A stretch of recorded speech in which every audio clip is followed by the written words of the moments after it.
Баршаға сәлем, сіздермен ілімқаз және де математикалық сауаттылығы мұғалімі мен Асыл апай сіздермен бүгін ОТТ центрінің екі нұсқасын талдайтын боламыз. Жалпы сұрақ саны 20 және де осы сұрақтар арқылы біз нағыз грант ұбт-сына бір қадам жақындайтын боламыз, иә? Так, олай болса бастайық. Біздің ең бірінші сұрағымыз ол мынандай заңдылыққа берілген екен. Теңдікті орындалған заңдылықты анықтап, сұрақ белгісін орындалған санды табыңыз деген.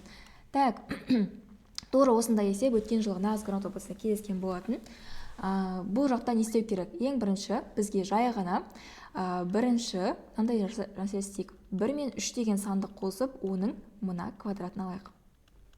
Яғни бірінші тұрған екі санды өзара қосып, екінші домалақтан кейін беріп тұрған санды оның дәрежесі ретінде алып отырамыз.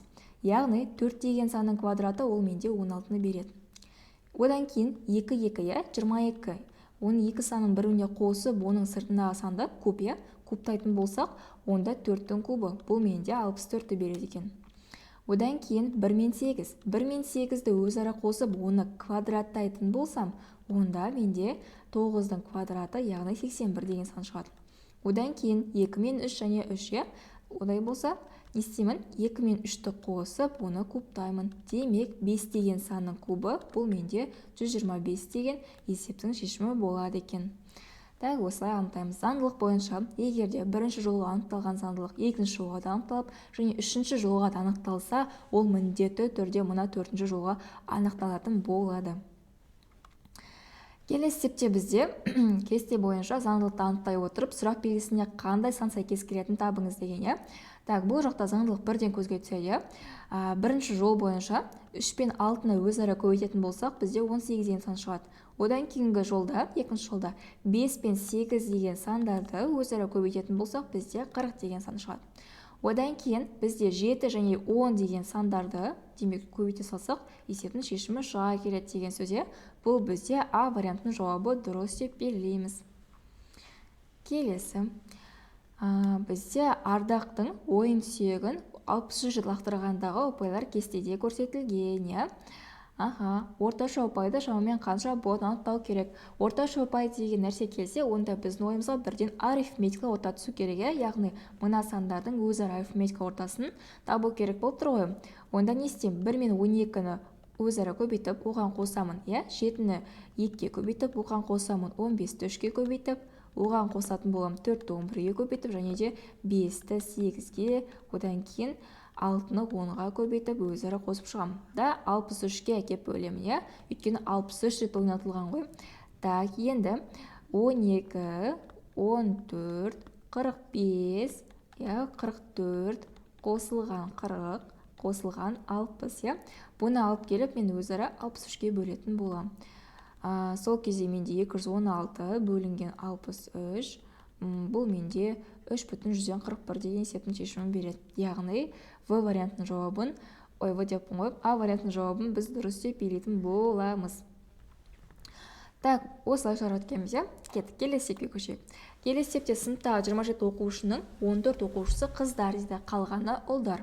Тақтаға шыққан бір оқушының ұл болуының ықтималдылығын табу керек, Так, барлығы 27 оқушы болса, 14 қыз демек қанша ұл деген сөз? Әрине 13, 13 бала ұл. Енді ықтималдылықтың формуласы бойынша бізде n бөлінген n, білесіздер, Бұл жақтағы n бізде ол барлығы. Барлық оқушылар саны, барлық нәтиже саны. Ал m деген бізге керегі, қажеттісіне, нені сұрап тұр, соны әкеп m-нің орнына қоясын. Ал кеттік, бізде m-нің орны нені сұрап тұр? Оқушы, әрине ұл баланың түсін сұрап тұр. Демек, мен m-нің орнына 13-ті қою керекпін. Ал n деп тұрған жерге барлық оқушы саны, яғни 27-ні қою керекпін. Бұндай жауап менде D вариантында тұр. Так, осылай анашыласатын есеп өте оңай. Кеттік, келесі есепке көшейік. Келесі есепте ағаштың көлеңкесінің ұзындығы 10 метр дейді. Ал бойы 1,7 метр болатын адамның көлеңкесі 2,5, ағаштың биіктігін табу керек. Так, байыстек, адамның бойы белгілі, адамның бойы 1,7 метр, ал оның көлеңкесі 2,5.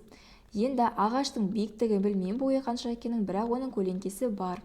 Осылайша өзара пропорция құрып аласыздар.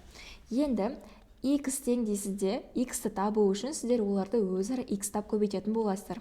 Яғни 1/7-ні әкеліп 10-ға көбейтіп, 10-ны бөлетін боласыздар 2,5-ке. Сол кезде есептің шешімінде сіздерде 6,8 деген D вариантының жауабы дұрыс болып шығуы керек. Яғни жай ғана пропорциялық түрде шығаратын есеп екен. Кеттік, келесі есепке көшейік. Келесі есепте бізде балалардың жүзу хауызына бару үшін бір реттік төлем 500 теңге дейді. Ал 24 рет баруға арналған абонемент 9600 теңгені құрайды екен. Абонемент алу құны бір реттік төлемге қарағанда қанша процентке үнемдірек екен табу керек. Давайте, ол бір рет кірген кезде 500 теңге төлейді. Ал 24 рет барғанда тек қана 9600 теңге төлейді екен. Онда абонемент бойынша бір билеттің құнын табайықшы.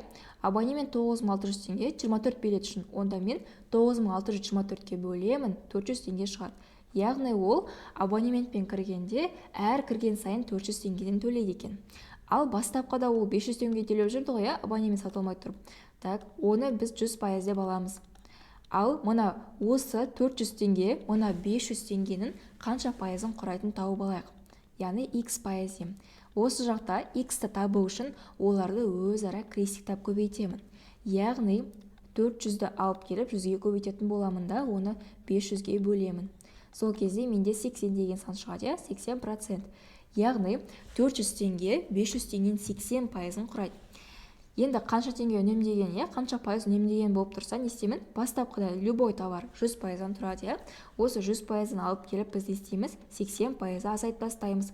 Сол кезде ол бізде 20%-ды құрайды деген сөз екен. Все, есептің шешімі осылай табады екенбіз. Яғни ол абонемент сатып алса, 20% ақшасын үнемдейді екен. Осылай жауапты белгілейсіздер. Келесі бізде Әлімқаз білім беру орталығында өте күшті жеңілдік жүріп жатыр. Яғни сіздер 4 пәнді бар жоғы 20 000 теңгеге ала аласыздар. Бізде дәл қазір сәтте тіркелулері ашық. Сол себепті егер курсқа жылдам қатысып тез грант облысына жоғары балл жинаймын десеңіздер, мына байланыс нөміріне жазуларыңызды болады. Кеттік. Және де бізде Әлімқазының оқушылары үшін, және де енді ғана курсқа тіркелетіндер үшін өте жағымды жаңалық бар. Егер де сіз осы курсқа өзіңіздің досыңызды шақырсаңыз, сізге 3000 немесе 5000 теңге аралығындағы бонус ақшалай берілетін болады. Яғни тек қана өзің оқыған үшін емес, қасыңа досыңды тартып алған үшін саған ақша төлейтін болады. Яғни осылай толық ақпарат алу үшін тағы да осы байланыс нөміріне жазсаңыздар болады екен. Келесі, жиынға келген қонақтардың дейді 19-ы қымыз, 17-сі шұбат, 21-і айран, 4-еуі қымыз бен шұбат. Осындай ұзақ осындай нәрсе келетін болса, бұл бізде уже бастапқысынан, бастапқы бірінші сөйлемнен оқып бастаған кезде біздің есімізге бірден жиын Эйлер-Вейн деген нәрсе есімізге түсу керек. Яғни Эйлер-Вейн деген диаграмманы жасаймыз. Ол қалай? Үштік сызу керек, қараңыздар. Бұндай есеп келетін болса, біз міндетті түрде осындай 3 кругты өзара сызатын боламыз. Және де былай жазыламыз. 19-ы ол бізде қымыз, 17-сі ол бізде шұбат. Потом 21-і айран, 21 айран. Осылай міндетті түрде жазып аласыздар үшеуін. Одан кейін мына есепте бізде айтып қойған, 4-еуі қымыз бен шұбат, 5-еуі шұбат пен айран, 5-еуі айран мен қымыз. Потом 3 қонақ 3 сусынды да ішеді деп айтып қойған. Бұл жақта мына жиын Эйлер-Вейн диаграммасын толтыру үшін бізге міндетті түрде мына центрі бар емес па? 3 кругтың қиылысқан жері дәл осы жерден бастап толтыру керек. Яғни бұл жақта бізде үшеуінде қымызды да шұбатты да айранды да ішкен адамдардың санын жазу керекпін. Ал бұндай нәрсе менде міндетті 3 қонақ 3 сусынды да ішеді деп жазып қойған. Яғни бұл жақта менде 3 деген сан тұру керек. Енді бұл жақтағы санды жазып алғаннан кейін мен текстің басына қайтадан ораламын. Енді айтады айран, потом 4-еуі қымыз бен шұбат, 4-еуі қымыз бен шұбат. Мен мына жерге апарып 4 деп жазып қоймаймын, жарай ма? Бұл жақта керісінше бай болу керек. Мысалы 2 круг тұр, мына жағында 19 қымыз тұр, мына жағында 17 шұбат тұр. Енді ортасында менде қымызды да шұбатты да ішетіндер саны 4. Общий 4 болып тұр, көрдіңдер ма? Мына общий кругтың қиылысқан жері 4-ті беру керек. Сол себепті мен мына пустой жерге не жазады екенмін? 1 деп жазып қою керекпін, себебі 3 пен 4-тің қосындысы менде нені береді? 4-ті береді екен. Сол себепті мына жаққа 1 деп жазып қоямын. Түсінікті, иә? Енді дәл осылай жалғастыратын болам. 5-еуі шұбат пен айран дейді. 5-еуі шұбат және айран. Демек, мына жаққа мен 2 деп жазу керекпін, одан кейін 5-еуі айран мен қымыз дейді. Демек, мына жаққа мен тағы да 2 деп жазу керекпін, себебі менде мына круг общий 5-ті құрайды. Все, енді маған айтады, келген қонақтардың кез келгені сусындардың кемінде біреуін ішеді де, тек 2 сусынды де, тек 2 сусынды ішкен адамдардың санын табу керек екен. Қараңдар. Қымыз бен айран ішкендер саны 2, оған қосып қоямын. Қымыз бен шұбат ішкендер саны 1, шұбат пен айрандар саны ішкен 2. Яғни тек қана 2-2-ден сусын ішкендер қонақтар саны сұрап тұр. Әрине бұл бізде 5 болды, тек қана осы нәрсені сұрап тұр екен. Все, ары қарай барлығын есептеу, ондай артық жұмыс керек емес, Все, осылай шығарады екенсіздер. Кеттік, келесі есепте енді бізде байды. Заңдылықты анықтай отырып, сұрақ белгісінің орындағы санды табыңыз деген. Бұл жақтағы заңдылық былай. Қараңыздар. Бірінші тұрған 2 сан, 9 бен 4 деген сандарды өзара азайтатын болса, менде 5 деген сан шығады, Одан кейін 9 бен 4 деген сандарды өзара қосатын болса, менде 13 деген сан шығады. Енді мен 5 бен 13 деген сандарды әкеліп өзара көбейтетін болсам, 65 шығады екен. Түсінікті ма? Яғни, бұна екеуін не істеу керекпін? Жай ғана бір-бірінен азайтып, және екеуін бір-біріне қосатын болсақ, екеуінен шыққан сандарды көбейтеді салады екенбіз, Келесінде 8 бен 7 деген сандар берілген, 8 бен 7 ол жақта дәл солай болады. 8-ден 7-ні азайтамыз, бізде 1 шығады. 8-ге әкеліп 7-ні қосамыз, бізде 15 шығады. Енді біз 1-ді әкеліп 15-ге көбейтсек, 15-тің өзі шығады. Заңдылық бірінші қатар ішінде, екінші қатар ішінде орындалды. Үшінші қатар үшін тексерейік. Так, үшінші емес, бұл жақта бізде белгісі мына жер болып тұр екен ғой, төртінші қатар тексереміз. Яғни 6-тан 5 азайтамыз, бізде 1 шығады. 6-ға әкеп 5-ті қосамыз, бізде 11 шығады. Демек, біз не істейміз? 1 мен 11-ді әкеп көбейтетін болсақ, бізде 11. Яғни қараңдар, заңдылық бізде бірінші қатар үшін орындалды, екінші қатар үшін орындалды, және төртінші қатар үшін орындалды. Демек, бізде мұны үшінші қатар үшін ол точно орындалады, Енді ойлаңдар, қандай сандардың мына жақта ойлағанға қарағанда жауаппен жұмыс жасаған оңайырақ болады. Мысал ретінде 7 деген санды аласыздар, Бірінші А вариантын тексерейік. 7 мен 6-ны өзара азайтқанда 1 шығады. 7-ге әкеліп 6-ны қосқан кезде 13 шығады. Демек, бізге 1 мен 13-ті көбейтетін болсақ, есептің шешімінде 13 шығады. Получается, мына заңдылық орындалып кетеді екен. Демек, есептің шешіміне апарып А вариантын дұрыс деп белгілейді екен, Себебі бізде заңдылық орындалды толықтай. Осы, Так. Кеттік. Келесі есепте. Жағажайда 2 орынды және 4 орынды 13 қайық бар дейді. 50 адамнан тұратын туристерге қайықтарға орналастырғанда 12 туристке орын жетпей қалды дейді. Жағажайдағы 2 орынды қайық санын анықтау үшін құрылған теңдеу табыңыз, Осындай есептер келген кезде біз істейтін едік. Қараңдар, 2 орындыларды X деп алайық, 4 орындыларды Y деп алайық. Осы X-тар мен Y-тардың қосындысы менде общий 13-ті береді екен. Енді дейді, 50 адамнан тұратын туристер келді ғой. Олардың 12-сінің орын жетпей қалды. Получается 38-і, Не істейміз? 50-ден азайтып тастайық мына жақ шетте. 12-ні. Яғни 38-і отырған, 38-і сыйған кәдімгідей. Демек, олар не істеген? 2x қосылған 4y тең болады 38 деп жүйе құра салады екенбіз. Жарайды ма? Өйткені осылай толық сияды екен. Неге 2x және 4y деп алдық? Және 4 орындықтар, және де 2 орындықтар деп алды, Осы жақтан жүйе құрамызда бірінші қатарды алып келіп, 2-ге көбейтсек болады, Жоқ, немесе 2-ге көбейтпейміз. Бұл жақта былай жасаймыз. X-ті, бірінші теңдеуде тұрған X деген санды әкеліп өрнектейміз. Ол бізде 13 минус Y-қа тең ғой. Немесе, мұна Y деген санды біз бастапқыдағы, Y деген санды бірден былай ала берсек болады. Ой.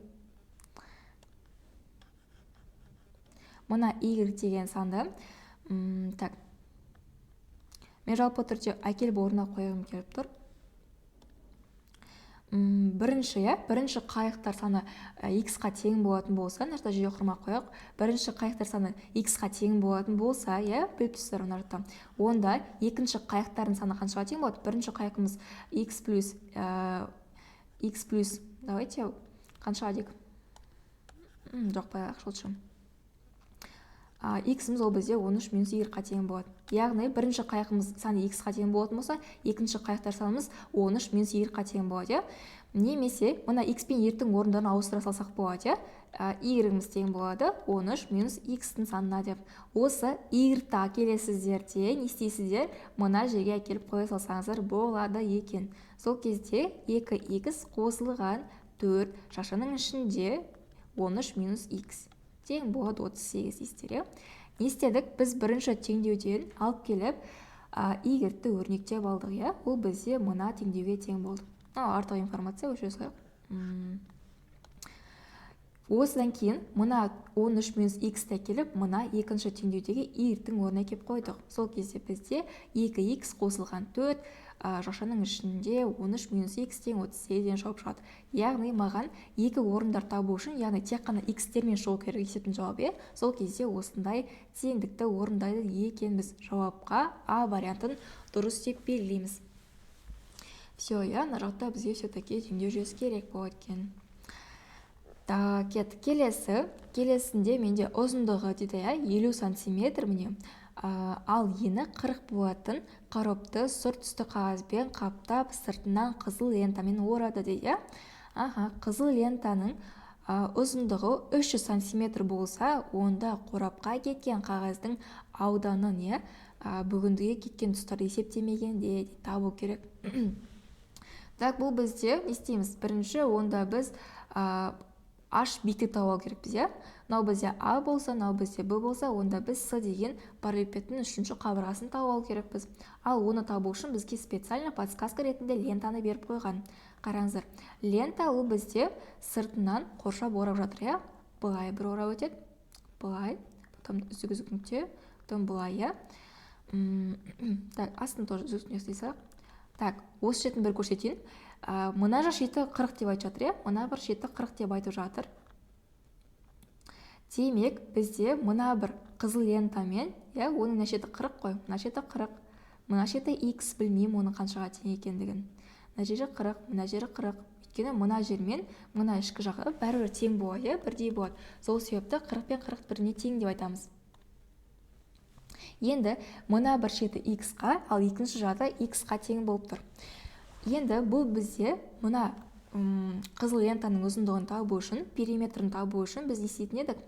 Әрине, бізде тік төртбұрыштың периметрін табу формуласы P тең болады, 2 еселенген А плюс Б еді. Осы жақтағы бізде А-ның орнына әкеліп x-ті қоямыз, ал Б-ның орнына әкеліп 40-ты қоямыз. Түсінікті, x қосылған 40 қайдан шыққандағы. Енді дәл осылай, біз 40 пен 50 алдық па? Енді біз коробканың былайының, енді басқа шетін орап жатқан шетін көрсетейік. Сурет полностью өшіре салайын, жарайды. Тағы да коробка сайық. Енді бізге 50 мен жұмыс істеу керек. 50 мен жұмыс істеген кезде дәл осылай болады. Коробканы былай қоршап жатыр ғой, лента.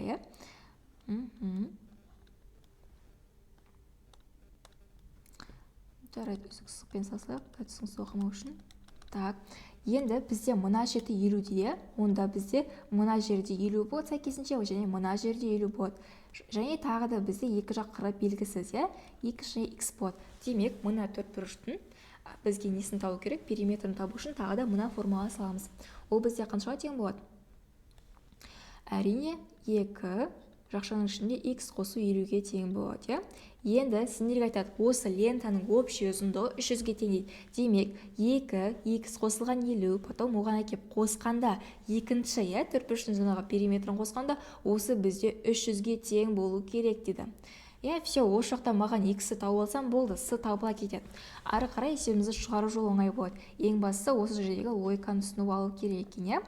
Кеттік, енді жақшаларды жеке-жеке шамыз. 2-ні x-ға көбейтемін, 2x, 2-ні 50-ге көбейтемін, 100 болады. Одан кейін 2-ні әкеліп не істеймін? X-ға көбейтемін, одан кейін 2-ні әкеліп 80-ге көбейтемін. тең болады деймін 300-ге.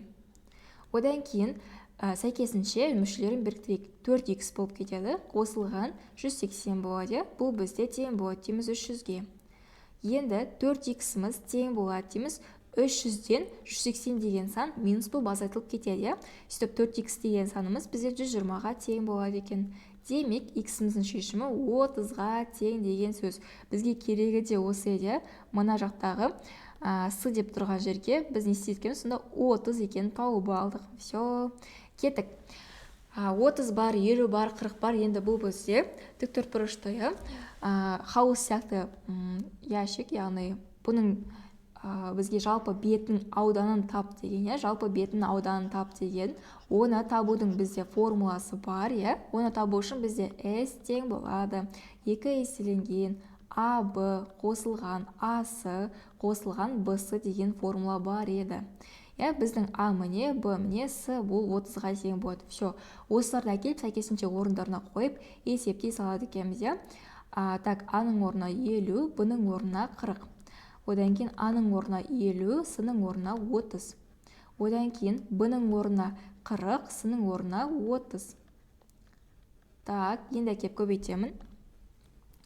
2 еселенген жақшаның ішінде 2000. Оған қосамын 1500. Оған қосамын 1200-ді. Так, сол кезде менде не шығады? 4700, 2 көбейтілген 4700 шықты. Демек, бұны өзара көбейтетін болсам, менде 9400 деген жауапты шығады екен. Все, жауапта А вариантын дұрыс деп белгілейміз.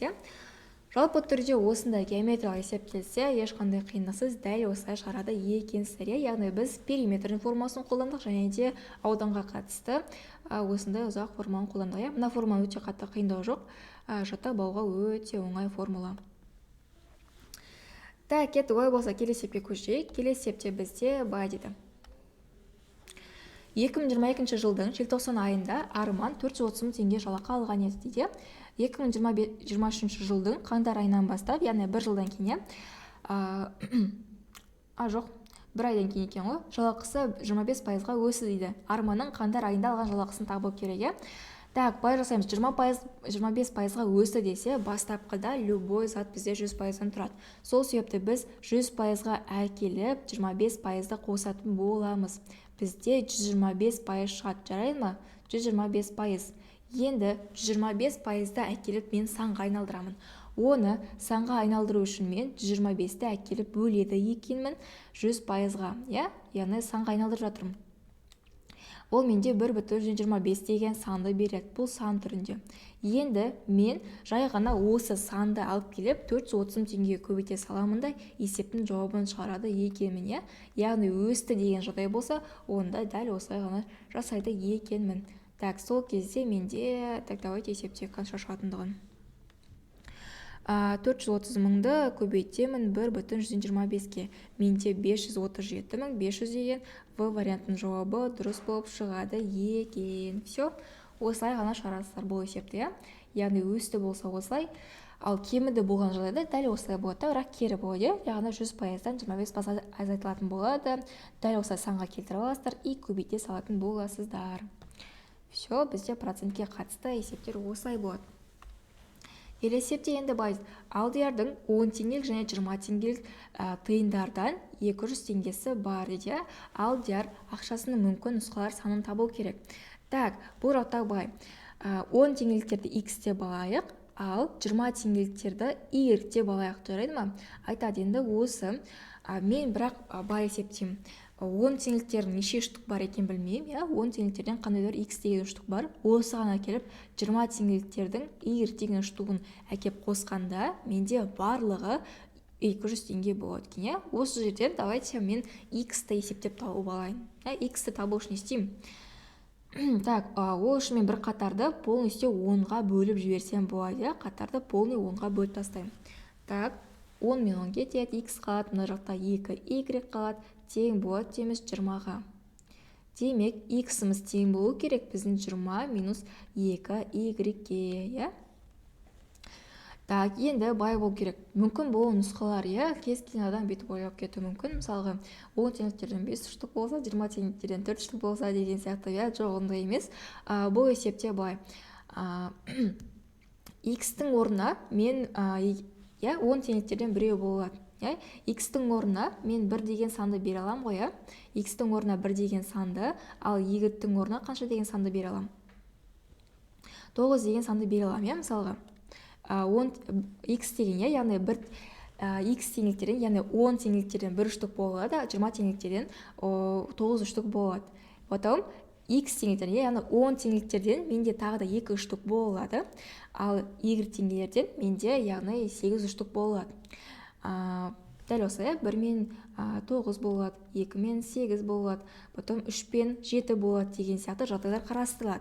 Енді соңғы жағына келген кезде бізде дәл осылай қойып шаламыз, 4-ті қоя аламыз, одан кейін 5-ті қоя аламыз, 6-ны қоя аламыз, 7-ні қоя аламыз деген сияқты ара кете береді. Бірақ та біз мына X-тің орнына 0 деген санды қоя алмаймыз, себебі бізде 10 теңдіктер мүлдем жоқ деп айта алмаймыз. Себебі ол бар, өйткені бар нәрсені айтып тұр, 2-3 теңге общий бар деп. Сол себепті біз X-тің орнына 0-ден басқа 9 санды қойып шаламыз. Сол себепті біз алдиярдың ақшаларының мүмкін болатын жағдайлары деп біз қанша деген санды аламыз? 9 деген санды алады екенбіз. Жалпы түрде логикаға салып есептеу керек есеп болады. Яғни, все, есептің жауабын 9 деп шығарады екенсіздер. Что сызылып кетті?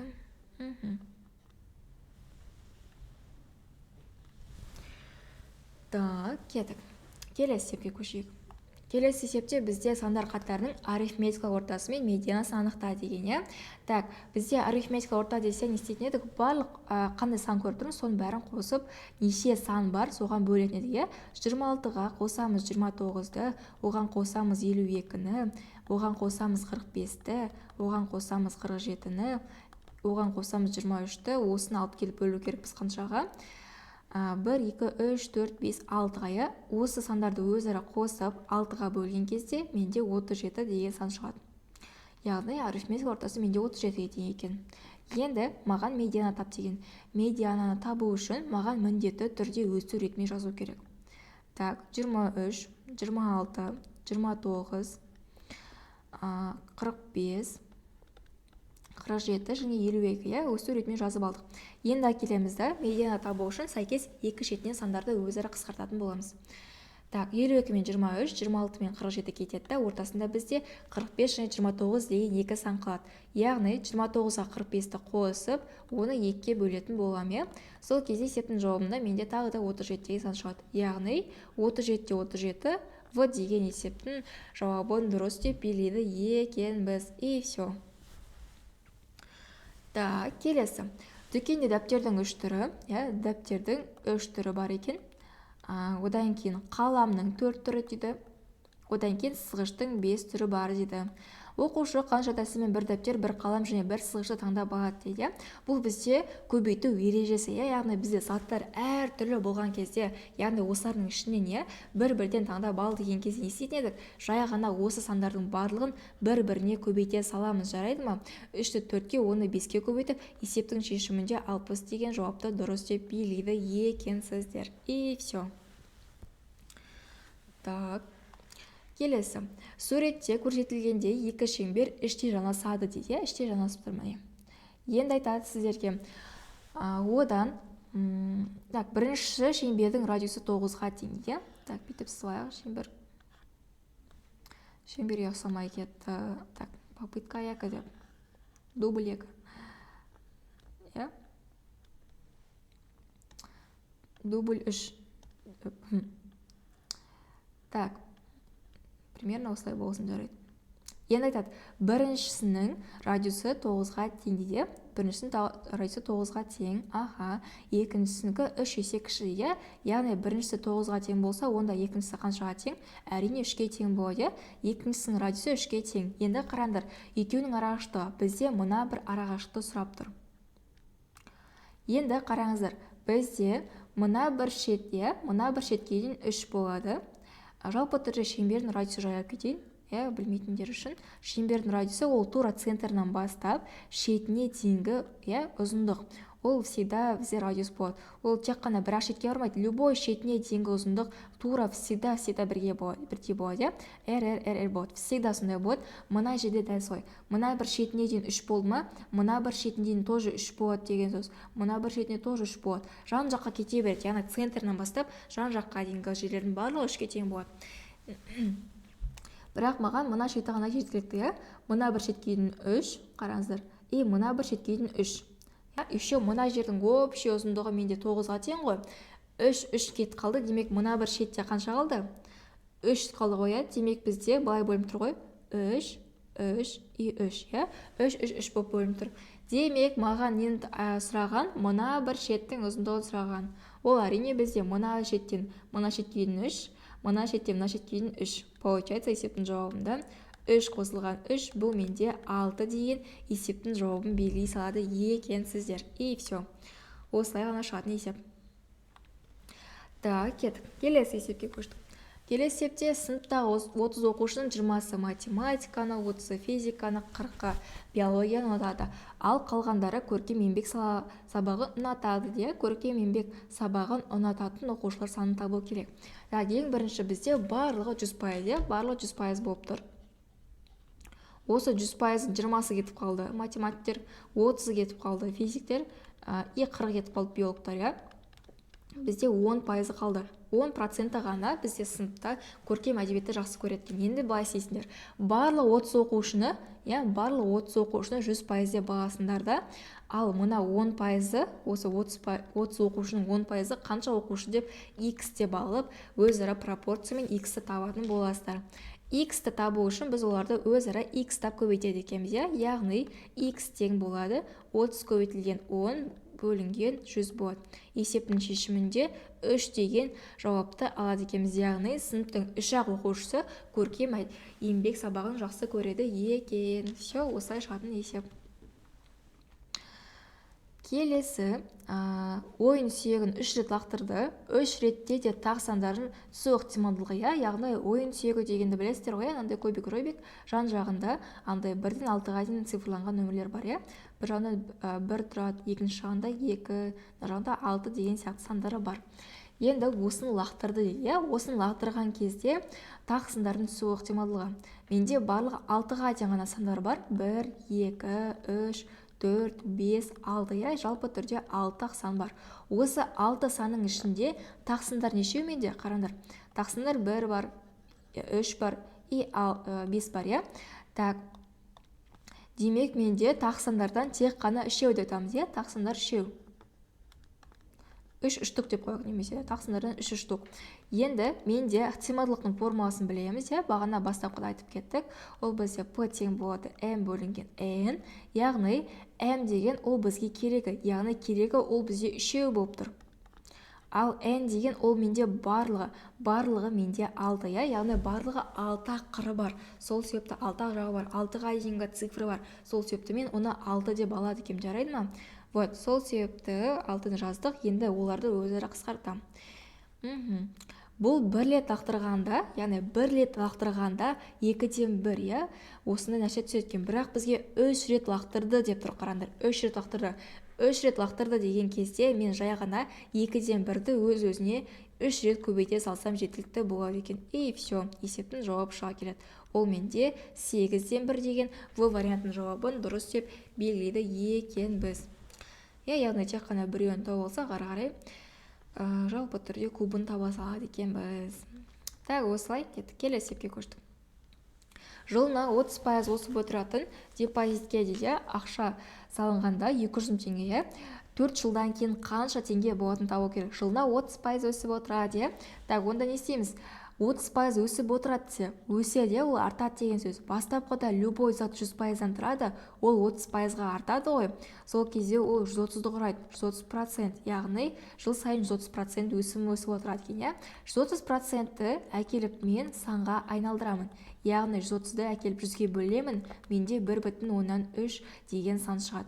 Енді айтады сендерге 4 жылдан кейін деп тұр. Қараңдар, бірінші жылы 200 мың теңге, ол 1,3-ке артты. бірінші жылы. Екінші жылы тағы да 1/3-ке артады. Үшінші жылы тағы да 1/3-ке артады. Төртінші жылы тағы да 1/3-ке артатын болады. Яғни қанша жыл сұрайды, 1/3-ті сонша рет көбейтетін боласыңдар. И все. Сол кезде есептің жауабы шыға келеді. Так, енді осыны кеп көбейтек. 200-ді келіп көбейтеміз 1/3-ке, көбейтеміз 1/3-ке, оны көбейтіп 1/3-ке, и тағы да 1/3-ке. Бізде 571.220 деген жауап шығады екен. Бұл бізде В вариантының жауабын дұрыс деп белгілейді екенсіздер. Все, осылай ғана шығатын есеп. Келесі жаңа логикалық амал деді. Мынандай түрмен берілген, мына өрнектің мәнін тап деген. Қараңдар, осындай есеп келсе өте көптеген оқушылар қиналып қалады. На самом деле оңай болып көрінеді, бірақ енді әркімге әрқалай. Енді қараңдар, А деп тұрған жерге 6 деген санды қоясыңдар мына теңдеуге. Б деп тұрған жерге 12-ні әкеліп қоясыңдар. Қараңдар, А деп тұрған жерге 6-ны әкеліп қоямын, Б деп тұрған жерге 12-ні әкеліп қоямын. Жарай ма? А тең 6 деп қойын, Б тең 12 деп қойын. Потом қосылған дейін, Б деп тұрған жерге тағы да 12-ні әкеліп қоямын, А деп тұрған жерге 6-ны әкеліп қоямын. И все. Бірінші тұрған әріп бірінші тұрған санға сәйкес келеді. Екінші тұрған әріп екінші тұрған санға сәйкес келеді. 6-ны 12-ке бөлсем 0,5 болады. Ал 12-ні 6-ға бөлетін болсам, менде 2 деген сан шығады. Демек, есептің шешімінде 2,5 деген С вариантының жауабын дұрыс деп белгілейді екенсіздер. И все. Так, келесі есеп. Бізде дөңгелектің боялған бөлігінің ауданын боялмаған бөлігінің ауданына қатынасын 3/1 дейді. Сыртқы және ішкі дөңгелектер радиустар қатынасын анықтау керек. Так, бұндай кезде қараңыздар. Бірінші боялған, мына шеттен ғана. Мына пончик осы пончиктің маған жалпы түрде ауданын табу үшін не істеймін? Бұның ауданын табу үшін мынандай үлкен круг жатыр, үлкен круг. Давайте центр мына жер болсын. Осы үлкен кругтың менде радиусы R-ға тең, үлкен R деп қояқ. Так, осы радиусы R, так, үлкен шеңбердікі. Үлкен Ш деп қоям, оның радиусы үлкен R. Потом мына әппақ жатыр, осы ақ, ол кіші шеңбер болсын. Осы кіші шеңбер, ол бізде кішкентай R болсын, жарай ма? Бізде шеңбердің ауданын табу формуласы ол S тең болады, пи R квадрат. Бізде пи деген ол тұрақты мән, ал R деген ол бізде сол жаңағы радиусымыз, жарай ма? Енді бізге боялған шеңбердің ауданын табу үшін, давайте Б деп қойын, боялған. Оны табу үшін мына дәу шеңбердің ауданынан, үлкен шеңбердің ауданы, ол бізде пи R квадрат болады. Осыдан азайып тастау керек, ортасынан. Кішкентай көпті қиып тастайсың ғой, дәл солайынан кішкентай шеңбер тұр ортасында. Оның ауданы бізде R, радиусы. Оның ауданы бізде пи R квадрат болады. Осыны азайып тастағанға тең болады. Боялған бөліктің ауданы, жарай ма? Мына жақта біз жақшаның сыртына пиді шығарып тастасақ болады. Жақшаның ішінде R квадрат азайтылған R кішкентай R квадрат қалады. Бұл боялған бөлікті тауып алдық. Енді бізде боялмаған бөлікті, боялмаған бөліктің радиусын тап деп тұр. Боялмаған бөліктің радиусы, так, ол бізде мына кішкентай R.